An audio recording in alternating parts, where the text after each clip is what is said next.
എന്ത് പരീക്ഷണം വന്നാലും അൽഹംദുലില്ലാ പറയണം. അതിനൊരു വഴി ഞാൻ പറഞ്ഞുതരട്ടെ. എന്ത് നഷ്ടപ്പെട്ടാലും നിനക്ക് പരാതിയില്ല, നിനക്ക് സങ്കടമില്ല. അള്ളാഹു അങ്ങനെയുള്ളൊരു മനസ്സ് നൽകുമാറാകട്ടെ.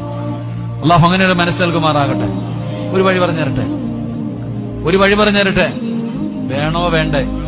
വിശക്കുന്നവൻ ആഹാരം കൊടുത്തിട്ടേ കാര്യമുള്ളൂ, വയറ് നിറഞ്ഞിരിക്കുന്നതിന് കൊടുത്തിട്ട് കാര്യമില്ല. ഞാൻ പറയുന്ന ഒരു ഹദീസ് നിങ്ങൾ മനസ്സിൽ എഴുതി പോയി. എന്ത് ദുഃഖം വന്നാലും നിനക്ക് സങ്കടം വരില്ല. അള്ളാഹു ഈമാൻ തരുമാറാകട്ടെ.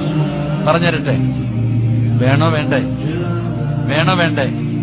വേണം. ഒന്ന്, ഒരു കയറ്റം കഴിഞ്ഞാൽ ഒരിറക്കമുണ്ടോ? പറഞ്ഞ കൈമാരെ ഉണ്ടോ ഇല്ലേ? ഒരു കയറ്റം കഴിഞ്ഞാൽ ഒരിറക്കമുണ്ടോ? ഉണ്ടോ? ഒരു ദുഃഖം കഴിഞ്ഞാൽ ഒരു സന്തോഷം ഉണ്ടോ? ഉണ്ടോ? എങ്കിൽ ഖുർആൻ പറയുന്നു, ഇന്ന മഅൽ ഉസ്രി യുസ്റ. നബി തങ്ങൾ പറയുകയാ, ഒരു ദുഃഖത്തിന്റെ പുറകിൽ ഒരു സന്തോഷമുണ്ട്.